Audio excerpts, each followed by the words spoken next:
बाहर बारिश हो रही होती है और काजल अपनी भाभी का गृह प्रवेश करवाने के लिए आरती की थाल सजा रही होती है। तो वहीं जब शांति चावल से भरा कलश दरवाजे पर रखती है तो सपना गाड़ी से उतरती है और उसका ड्राइवर छाता लिए उसके पीछे पीछे चल रहा होता है। ये सब देख दरवाजे पर खड़ी दादी सास आशा मुंह बनाते हुए बोलती है, इस गरीब घर में अमीर घर की लड़की लेकर आए हैं, टिक भी नहीं पाएगी। ये 10 नखरे होंगे इसके। माँ जी और कर भी क्या सकते थे, दोनों एक दूसरे को पसंद करते थे। अब शांति अपने बेटे बहू का गृह प्रवेश करवाती है और बहू को उसके कमरे तक ले जाती है। कुछ ही देर में पूरा परिवार बाहर अपने कमरे में जमीन पर बिस्तर लगाकर सो जाता है और अमित खाट पर बिस्तर लगाकर सपना से कहता है, सपना तुम इस खाट पर सो जाओ, खाट बहुत छोटी है, 2 जने नहीं सो सकते, इसलिए मैं जमीन पर सो जाऊंगा। अमित के बोलने पर सपना चुपचाप खाट पर लेट जाती है और उसे खाट पर नींद नहीं आती और उसे अपने मायके के मुलायम मखमली बिस्तर की याद आती है। तूने अपने पापा से जिद करी थी ना, देख आज वो ही तेरे लिए नया गद्दा लेकर आ गए हैं और ये बहुत मुलायम और मखमली है। इस पर सोने से तेरे शरीर में दर्द नहीं होगा, इस पर लेट कर देख। हाँ माँ, ये गद्दा परफेक्ट है, आज तो मैं आराम से सोऊंगी। अपने मायके के दिन याद करके सपना सोने की कोशिश करती है, पर आधी रात को सपना के कमरे की छत टपकने लगती है और बारिश की कुछ बूंदें उसके ऊपर आती हैं, जिस वजह से उसकी आंखें खुल जाती हैं। अमित उठो, देखो मेरे ऊपर पानी की छींटें आ रही हैं। बाहर बारिश हो रही है, शायद इसी वजह से छत में सीलन आ रही है।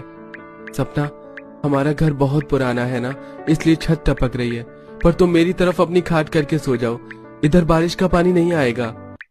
सपना आराम से सो सके इसलिए अमित उसकी खाट अपने बिस्तर के पास लगा देता है। अब सपना आराम से सोती है और अगली सुबह शांति सपना के कमरे में आती है, जहां वो बैठकर मेकअप कर रही थी। बहू, हमारे घर का रिवाज है, जब तक बहू के हाथ की मेहंदी नहीं छूट जाती हम उससे घर के काम नहीं करवाते, इसलिए कल तुम अपनी पगफेरे की रस्म पूरी करके आ जाओ, फिर करना अपनी पहली रसोई। वैसे भी हमारे घर में गैस सिलेंडर नहीं है, क्या पता इन 2 दिन में मैं तुम्हारे लिए गैस सिलेंडर भी ले आऊं। पीछे से आशा आती है, बहू हमारे घर में तो ऐसी कोई रस्म नहीं रही, और रही पहली रसोई की बात तो हमारे घर में जो मिट्टी का चूल्हा है बाहर आंगन में, बहू उसी पर अपनी पहली रसोई करेगी। आशा की बातें सुनकर सपना को काफी बुरा लगता है। अगले दिन सपना अमित के साथ अपने मायके जाती है, जहां उसकी माँ अपने कमरे में बैठाकर उसके ससुराल के बारे में पूछती है। मेरी बेटी कितने नाजों से पली बढ़ी और ऐसे गरीब घर में शादी कर ली। तेरे वो गरीब ससुराल वाले तुझे परेशान तो नहीं करते? तुझे किसी चीज की कमी तो नहीं है ना? अगर है तो हमें बता। नहीं ना, वहाँ तो सब कुछ बहुत अच्छा है और वहाँ सब मुझे बहुत प्यार करते हैं। मैं अमीर घर से हूँ ना, तो सब मेरा ख्याल भी बहुत रखते हैं। आपको पता है मेरे ससुराल में सब जमीन पर सोते हैं, पर उन्होंने मेरे लिए गद्दा मंगवाया। सपना की बातें सुन उसकी माँ को काफी अच्छा लगता है, पर जब अमित ये सब देखता है तो उसे बहुत दुख होता है और वो उसको उसके कमरे में ले जाकर अकेले में सपना से कहता है, सपना, ससुराल जाते ही तुम्हें सोने के लिए खाट दिया गया, तो मखमली गद्दे पर सोने वाली लड़की सारी रात खाट पर करवटें बदलती रही, और जब तुम्हें नींद आई तो बारिश की वजह से और छत टपकने की वजह से तुम्हारी आंखें खुल गई, फिर भी तुमने घर में सबसे झूठ बोला। अब जो है जैसा है वही मेरा ससुराल है, मैं अपने ससुराल की बुराई नहीं कर सकती, और वैसे भी वहाँ सब मुझे बहुत प्यार करते हैं। और रही दादी सास की बात, तो एक दिन में उनका भी दिल मैं जीत लूंगी और उन्हें साबित करके दिखा दूंगी कि मैं उनके घर में एडजस्ट हो सकती हूँ। कुछ ही देर में सपना अपने पति के साथ पग फेरे की रस्म करके अपने ससुराल जाती है, जहां कुछ दिनों बाद उसकी पहली रसोई होती है और काजल अपनी भाभी को आंगन में ले आती है, जहां जमीन पर मिट्टी का चूल्हा बना होता है और सिर के ऊपर तिरपाल लगा होता है और खाना बनाने का सारा सामान और सूखी लकड़ियां दीवार के एक साइड लगी होती हैं। भाभी, यही आंगन में मिट्टी का चूल्हा ही हमारी रसोई है। मैं आपकी मदद नहीं कर पाऊंगी वरना दादी बहुत नाराज होंगी। अब आपको अकेले अपनी पहली रसोई करनी होगी। कोई बात नहीं काजल, मैं सब संभाल लूंगी। अब काजल वहां से चली जाती है और सपना सूखी लकड़ियां लेकर जैसे ही चूल्हा जलाने के लिए बैठती है, तेज आंधी तूफान चलने लगता है, जिस वजह से वो बार बार चूल्हा जलाती है और चूल्हा बुझ जाता है। तभी वहां शांति आती है। बहू, खुले में मिट्टी के चूल्हे पर खाना बनाने में कई परेशानियां होती हैं। तुम एक काम करो, इस कपड़े को इन डंडियों के बीच बांधो, फिर आंधी तूफान से चूल्हा नहीं बुझेगा। शांति के कहने पर सपना ऐसे ही करती है और खराब कपड़े से आसपास के हिस्से को कवर कर लेती है, जिससे आंधी तूफान की हवा कम आती है और सपना चूल्हा जलाती है। पहली बार सपना चूल्हे पर खाना बना रही होती है और आग तेज होने की वजह से जब वो सब्जी बना रही होती है तो उसके हाथ जल जाते हैं। कितना दर्द हो रहा है, क्या करूं, इस आग को कम कैसे करूं। भाभी आप ठीक तो हैं? आग तो बहुत तेज है, इसमें 2 लकड़ियां निकाल कर इन्हें पानी में डाल दो। काजल के कहने पर सपना चूल्हे से 2 जलती हुई लकड़ियां निकालकर पानी में डाल देती है और एक बार फिर खाना बनाने लगती है। उसका खाना बन जाता है और वो आसपास लगाई कपड़े हटा देती है, पर तभी हल्की हल्की बूंदें आने लगती हैं। अच्छा हुआ जो बारिश आने से पहले मैंने खाना बना लिया, बूंदाबांदी हो रही है, मैं एक एक करके सारा खाना घर में ले जाती हूँ, इससे पहले कि बारिश की वजह से मेरा खाना खराब हो। सपना सारा खाना एक एक करके अंदर घर में ले जाती है, पर क्योंकि रोटी खुले में होती है इसलिए ऊपर की 2 रोटी गीली हो जाती है, पर सपना ऊपर की वो रोटियां हटा देती है। कुछ देर में जब पूरा परिवार खाने को बैठता है तो वो सभी सपना की तारीफ करते हैं। भाभी आपकी पहली ही रसोई में इतनी तेज आंधी तूफान चली, बारिश हुई, पर फिर भी आपने खाना बहुत अच्छा बनाया है। माँ जी अब क्या कहती हैं आप? पहली रसोई तो 2-4 आइटम बनाकर ये खुद को साबित थोड़ी ना कर सकती है कि ये हमारे घर में एडजस्ट हो जाएगी। वो तो जब ये यहाँ रहेगी तब पता चलेगा। और रही खाने की बात, तो खाना इतना भी बुरा नहीं है। मैंने सोचा नहीं था अमीर घर की लड़की हम जैसे गरीब घर में इतनी परेशानियों का सामना करके अपनी पहली रसोई भी कर पाएगी, वो भी मिट्टी के चूल्हे पर।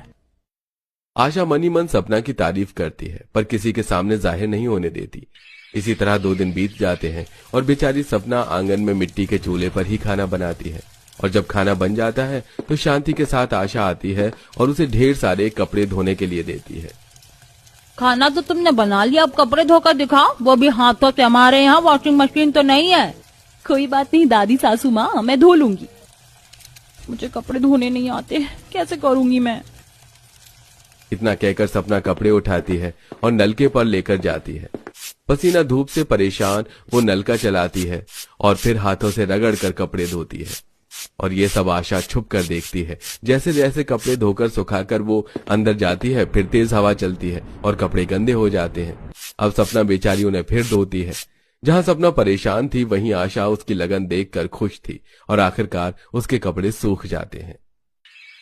इसी तरह कुछ दिन बीत जाते हैं और अब रसोई के साथ साथ सपना को घर की बाकी जिम्मेदारियां भी दी जाती हैं। सास उसे 1000 रुपए पकड़ाती है और खाट पर बैठी दादी सास उसे 1000 रुपए में ही महीने भर का राशन लाने को कहती है। तो सपना 1000 रुपए और थैला लेकर राशन की दुकान पर जाती है और 1000 रुपए में महीने भर का राशन लाती है।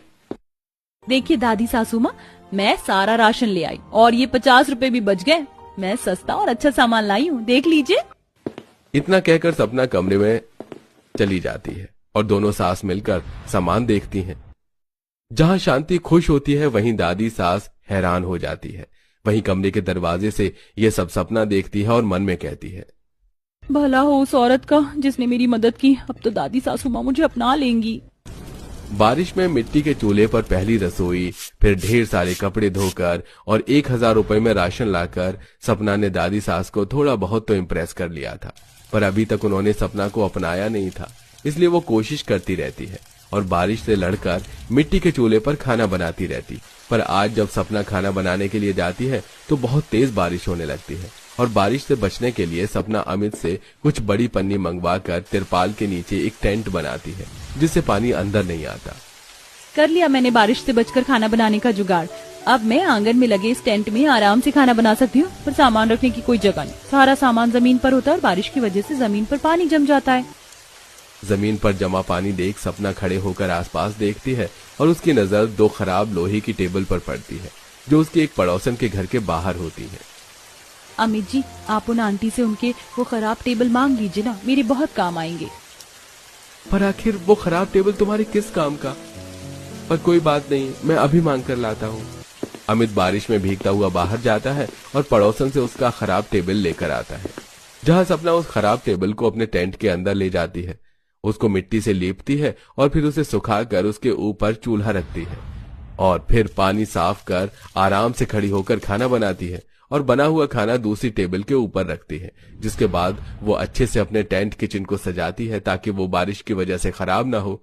कुछ देर में जब पूरा परिवार खाने को बैठता है तो अमित सपना की तारीफ करते हुए कहता है, सपना, जैसे तुम मेरे घर में इतनी परेशानी का सामना कर रही हो, वैसे ही कुछ परेशानियों का सामना करके मैंने भी एक अच्छी नौकरी तलाश ली है।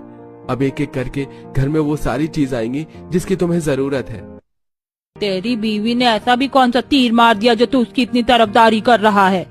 माँ जी, ये तो आंगन में जाने के बाद ही आपको पता चलेगा। शांति के कहने पर आशा आंगन में जाती है, जहां वो टेंट की बनी एक छोटी सी रसोई देखती है। शांति जब रसोई में जाती है तो वो देखती है कि सपना ने सब कुछ काफी अच्छे से अरेंज कर रखा है। ये देख आशा का दिल पिघल जाता है और वो सपना को गले लगाकर उससे कहती है, बहू, मैंने तुझे घर के हर काम में परखा और तूने साबित कर दिया।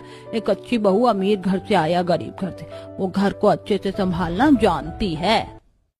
इस तरह सपना आशा का दिल जीत लेती है, जिसके बाद एक पक्की रसोई बनवाई जाती है और इस तरह एक एक करके घर में गैस, चूल्हा, बेड, गद्दा जैसी जरूरत की चीज आने लगती हैं। इसकी जरूरत सपना को होती है।